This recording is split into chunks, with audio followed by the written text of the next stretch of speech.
authenticity. I'm not cursing for the sake of cursing. This is how I'm comfortable in communicating. Like when I think about, do I care about my employees? It feels more like in my brain and my heart and my soul, do I give a fuck about my employees more than do I care about my employees? That's from my brain and heart to my mouth. I am willing to deal with the ramifications of me being my full self. Oh yeah, perspective, patience, puis positivisme, c'est exactement ce qui a inspiré puis ce qui inspire encore mon aventure dans la Vivi et la Ecomi Family. Donc, c'est avec le cœur puis la passion que je vous embarque avec moi pour le Homie Frog Show.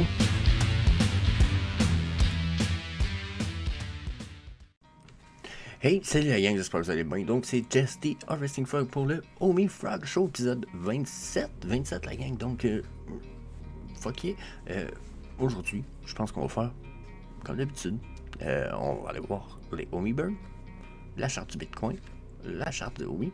Mais aujourd'hui, on va même peut-être faire un petit truc supplémentaire. On va aller voir un post de LOK qui nous parle du OMI puis qui nous donne son avis. Donc, je pense que ça va être intéressant d'aller voir tout ça sur that's it. Disclaimer time. Donc, not financial advice. N'oubliez pas, je fournis aucun conseil personnel, financier ou d'investissement. Tout le contenu est uniquement à des fins de divertissement. Vous devez toujours faire vos propres recherches. Puis vous devez toujours consulter un expert en finance avant de faire des investissements. So, that's it. Donc, first of all, 61 637 000 milliards de Homie Burn. On est dans une moyenne de prix de 0,13 en ce moment, qui est plus 0,14 en fait en ce matin, à moins que ça ait bougé depuis 5-10 minutes. Mais that's it. On a burn quand même une coupe de Homie, ce qui est une bonne news. Je vous invite à aller essayer tous les jeux qui servent à burn des Homie dernièrement. Là, je vous scroll ça. Regardez, dernièrement, il y a eu Fat Production qui a créé, c'est ça, ce jeu-là. Puis ça burn du Homie. Ça s'appelle, je pense que c'est ici, de VV Team Arcade Dodge Games, je sais pas c'est quoi, mais ça burn du Homie. Puis bon, sinon je vous invite à aller faire un tour sur le Homie Frog Shop, qui est un shop de merch que j'ai créé avec du stuff de Homie, puis 100% des profits de la merch vendue à propos de Homie et Comi burn du Homie. So fuck yeah, that's it, that's all. On va aller voir notre charte du Bitcoin. Non, c'est pas vrai en fait, attendez un peu, on s'en va voir un post de LOK. Donc, il y en a beaucoup qui connaissent LOK dans la VV Family.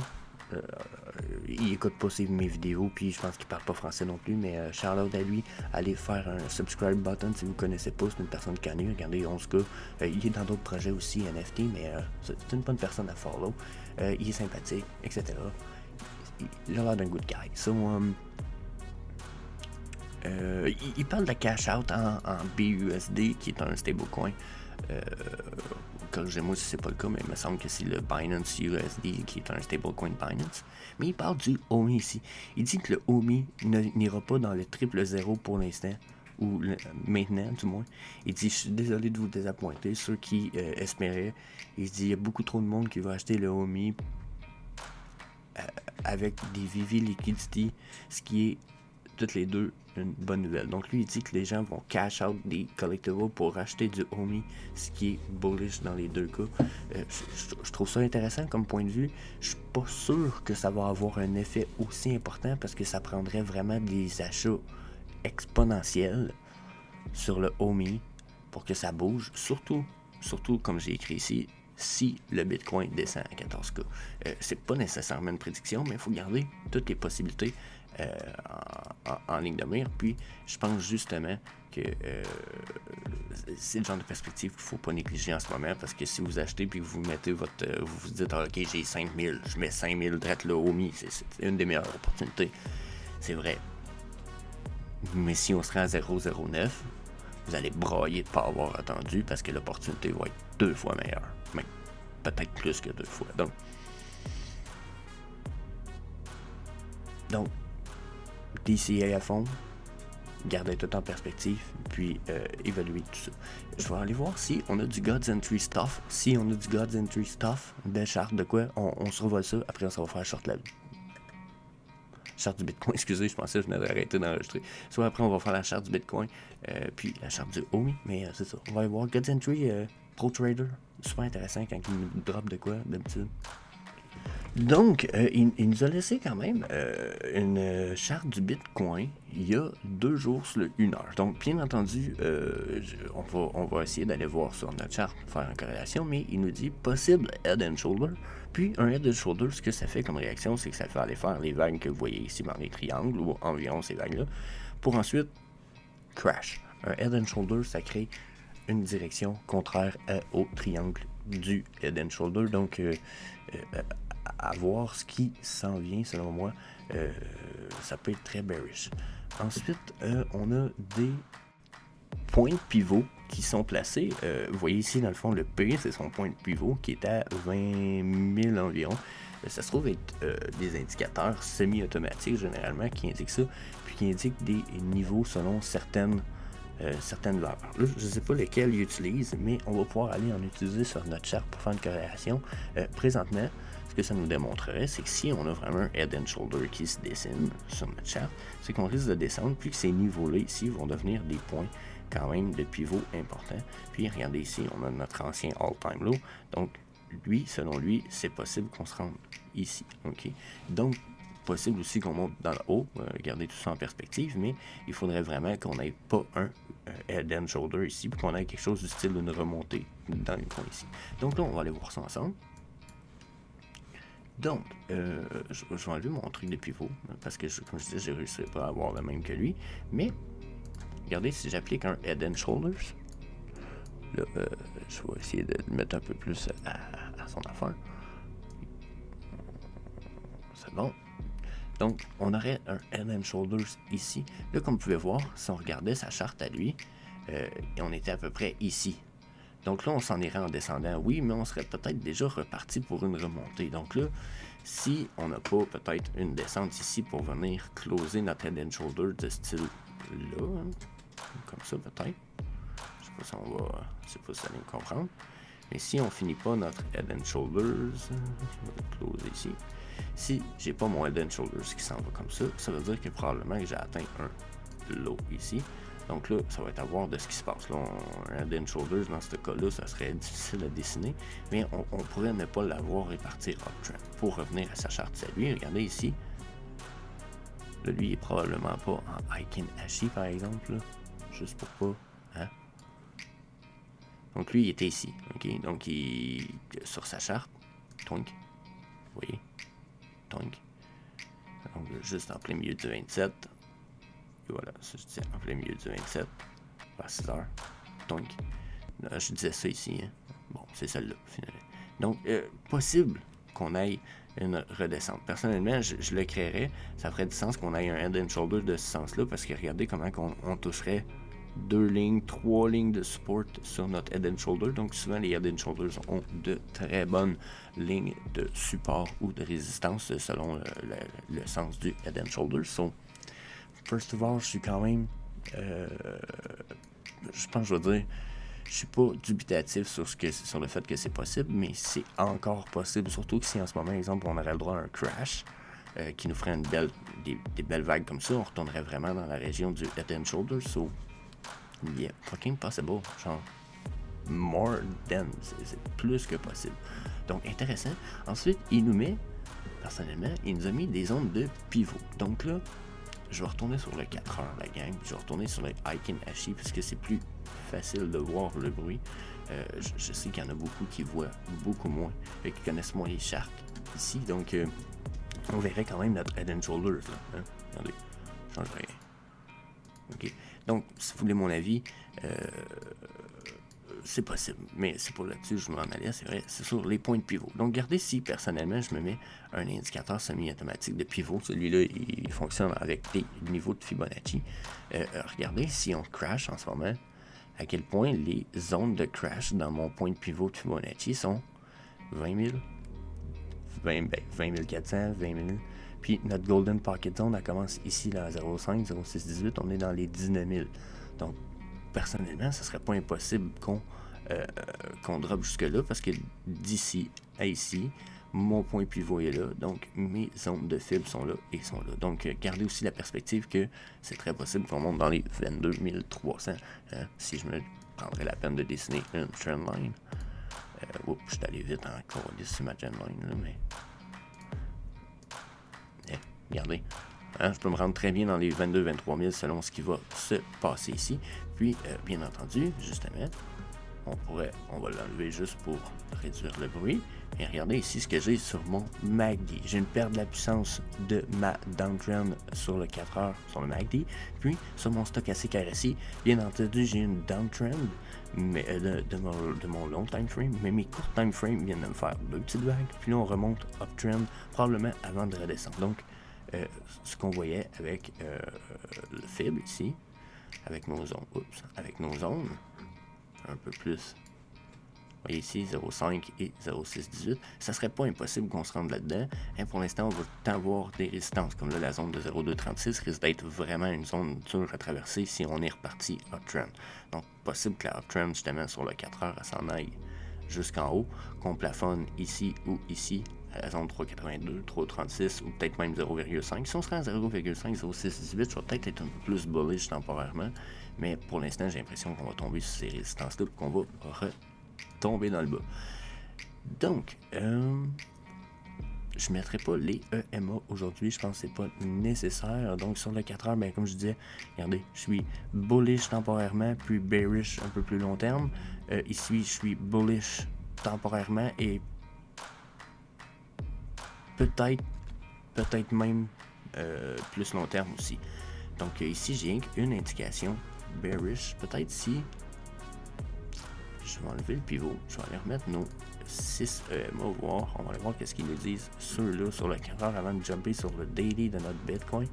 Donc de prime abord, vous voyez, on teste le EMA 55, donc ça va être à voir s'il est traversé, il a été refusé pour l'instant. Donc si on refuse ça, d'après moi, on ne suivra pas cette ligne de tendance-là.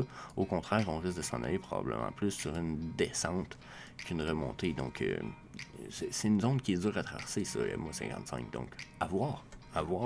On l'a testé aussi, il me semble, dernièrement. Ouais, regardez, on l'avait testé. Ça a été traversé, mais refusé, puis refus quand même assez important ensuite. Donc, je m'attends à une même genre de réaction, en fait. Une espèce de refus, mais pour l'instant, on fait des lower high. Ici, là, je pourrais dessiner une trendline de même.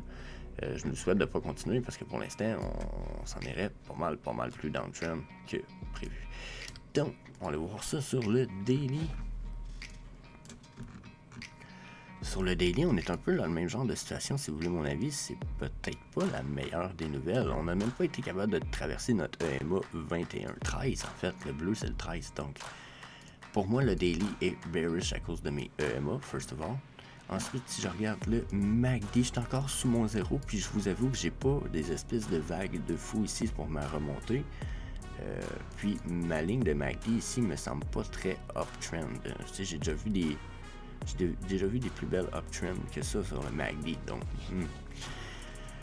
sur le court time frame sur ma journée, en tout cas, pour mes courts time frames de stochastique, je suis aussi downtrend. Donc, calice.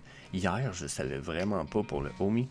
Là, aujourd'hui, j'ai l'impression que c'est le Bitcoin qui me laisse un peu perplexe. Dans la mesure que... non,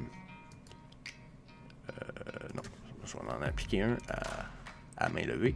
Donc, si on y va sur un 3 points puis qu'on se dit que ça, c'est son top, la prochaine descente nous semble...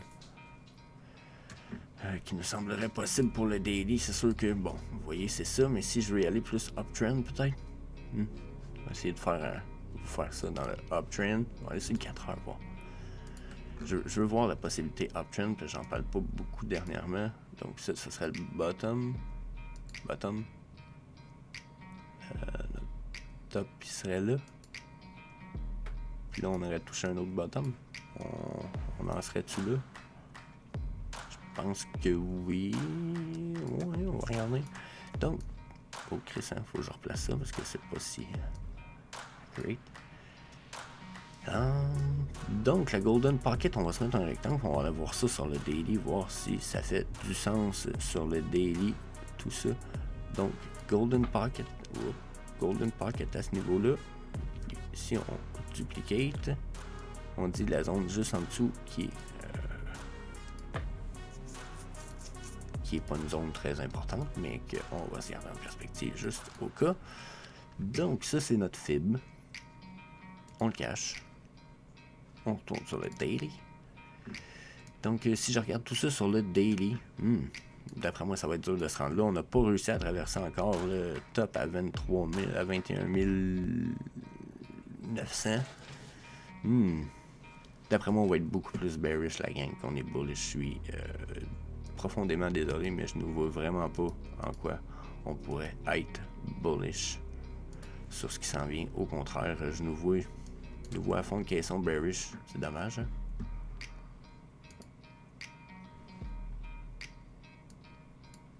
En plus, voyez-vous, cette fibre-là que j'avais déjà appliquée, quand même intéressant en plus. Checker. Donc, si ça ici, ça se trouve être notre bottom, le prochain high, on a pas mal défoncé notre golden pocket zone. Ça va être dur, puis en fait, c'est un refus de monter jusqu'à la zone de 7,86 après la chute après la montée du golden pocket zone. Donc, pour moi,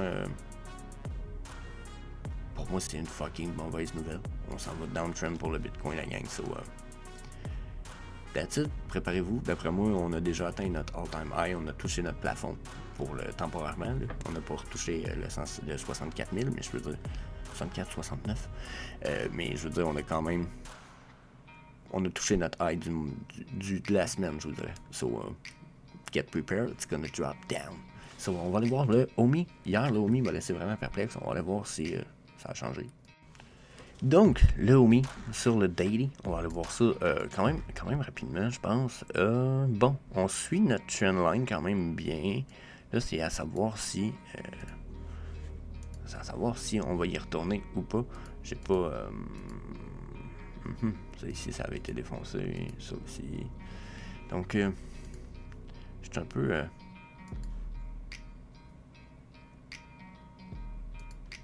ça a du sens. Donc c'est ça, je suis un peu perplexe par rapport à tout ce qui se passe, par rapport à nos chandelles, puis par rapport à notre charte du OMI, dans la mesure où je suis jamais certain dernièrement si justement, quoique regardez la trendline, j'ai une dessinée fucking interesting, je suis jamais certain si on va vraiment partir uptrend à cause de ce qui vient de se passer, je vous dirais ici. Okay? Pour moi, je comprends qu'on a eu un retour uptrend dans ce coin-là, mais je m'attendais beaucoup plus à une rechute, une courte remontée pour une rechute que la montée qu'on a eue là.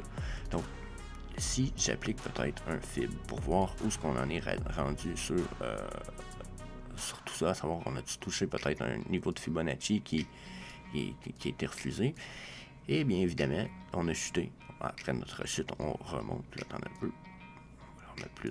On remonte, puis on va chercher notre Golden Pocket Zone, 05068, puis la prochaine zone, la 786, puis on crash depuis. Donc, je serais d'avis probablement qu'on s'en va sur la downtrend. Je vais aller voir si on applique. Attends un petit peu, là, j'étais dans l'une, comme ça, comme ça. Comme ça. Donc là, encore une fois, c'est le pourquoi je pense que je suis un peu perplexé par tout ce qui se passe. C'est que, regardez, on aurait déjà touché une Golden Pocket Zone depuis la dernière drop. Donc, est-ce qu'on serait déjà peut-être reparti sur le uptrend? Bien entendu, si le Bitcoin shot, on va suivre. Mais ici, je vois quand même que il me reste 13 heures sur ma journée, ce qui veut dire que ma chandelle d'histogramme ici n'est pas terminée. Puis j'ai déjà atteint le volume de ma chandelle d'hier. J'ai le moitié du volume... peut-être le 1/3 du volume d'hier, par exemple, puis il me reste encore la moitié de ma journée. Donc, à voir ici, peut-être qu'on est en perte de volume, ce qui indiquerait un peu la downtrend qu'on voit là. Puis, bon, si on se fie au dernier petit canal que je viens de dessiner avec cette trendline-là orange, ça indiquerait qu'on soit dans ce biseau descendant-là, ce qui serait, vous voulez mon avis, wow, une des meilleures nouvelles qu'il n'y a pas, c'est que si on respecte ce biseau-là, puis qu'on le suit sur un méchant temps, là, okay? Puis qu'on le refuse à la limite, même comme celui-là, qu'on lui fait un refus comme ça. Pour moi, c'est ce qu'il y a de plus sain. Ça nous ramènerait probablement à des prix, extrêmement bas, là, je ne pense pas qu'on va se rendre jusque-là, mais ça pourrait nous ramener à des prix assez bas que la sortie de ce biseau-là va être explosive de façon exponentielle. Okay? Un peu comme on a eu ici. Là, ici, ça a été crash down parce qu'on était dans un bear market qui s'activated, ou en voie de s'activer, mais sinon, là, boom. Puis je nous vois très bien défoncer nos all-time high, puis ça devienne du petit bacon. Okay?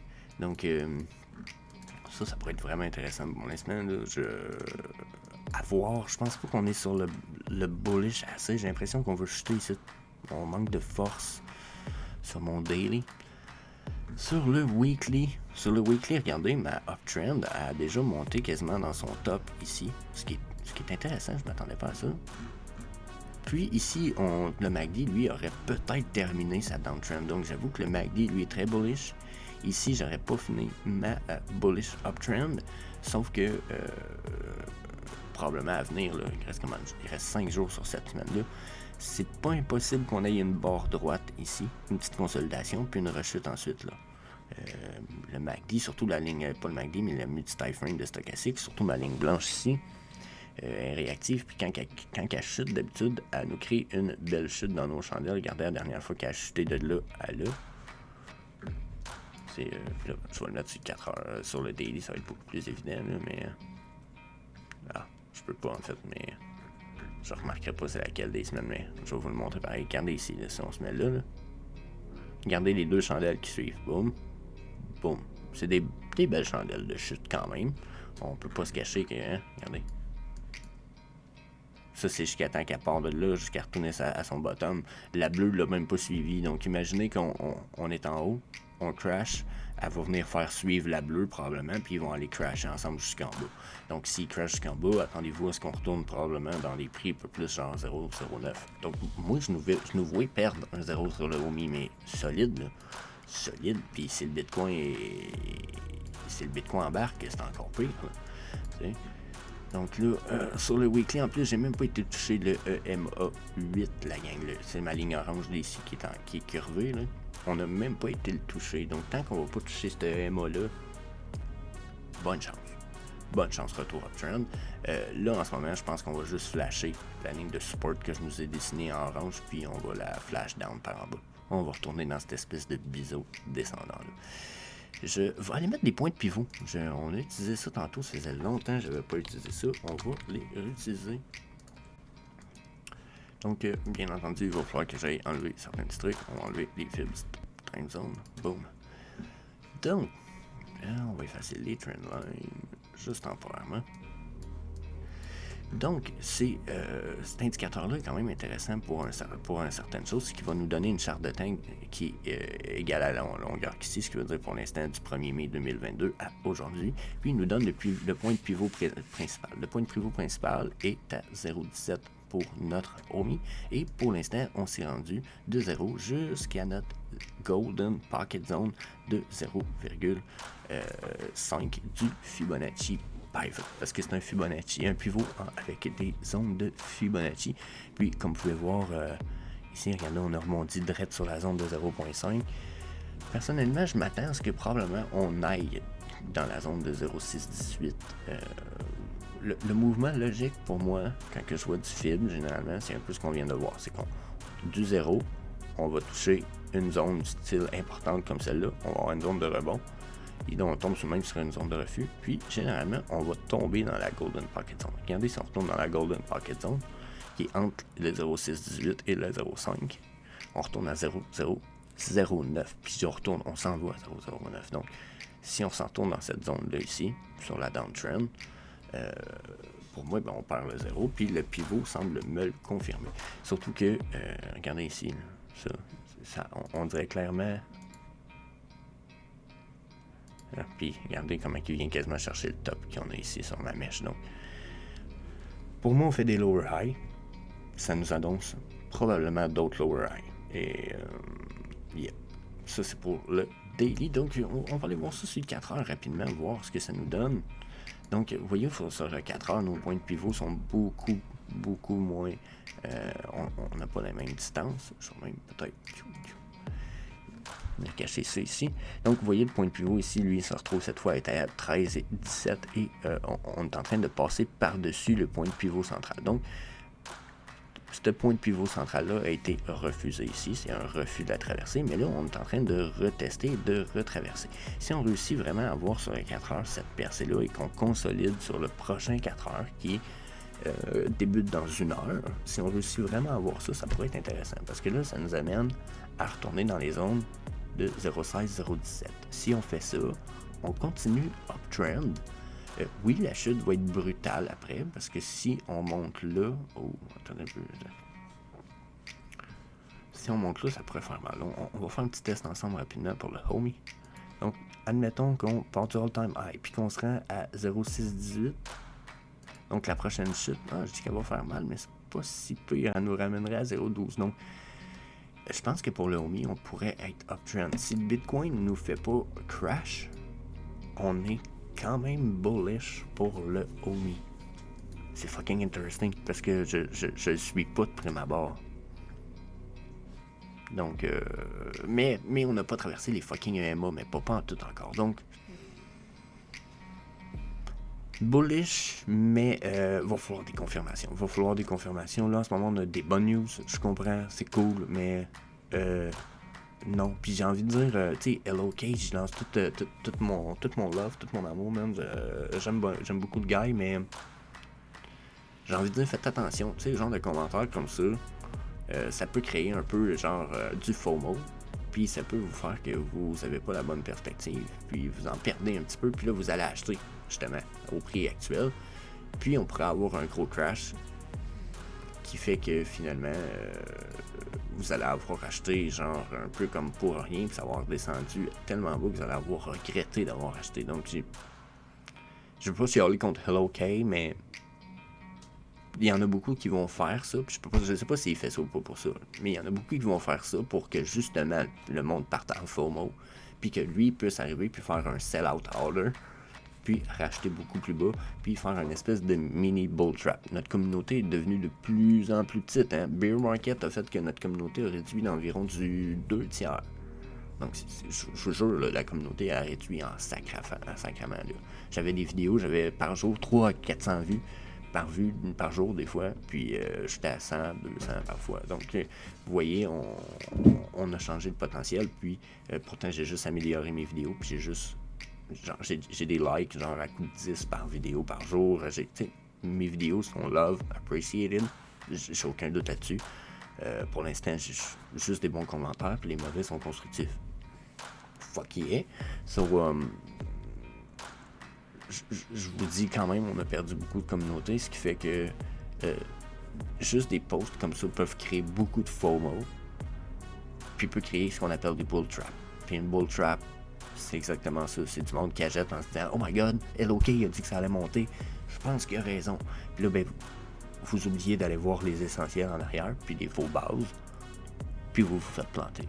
Puis c'est pas de la faute à LOK, c'est de votre faute. Vous n'avez pas fait vos propres recherches, puis vous n'avez pas pris la peine de respecter des stratégies, puis les règles de base. Donc, pensez à tout ça. Moi je pense que le homie n'est pas fini de descendre, surtout si on se fie au trendline, exemple que j'ai dessiné, puis qu'on voit ici. Attendez un peu, c'est celle-là. Non, celle-là. Donc, on serait dans un biseau descendant. En ce moment, on semble même avoir atteint une certaine résistance importante, les EMA, puis les trendlines qu'on voit ici. Donc, j'évaluerais ça avec vous autres. Je suis vraiment d'avis qu'il y a des chances extrêmement bonnes qu'on s'en aille dans le downtrend beaucoup plus que dans du uptrend. Donc,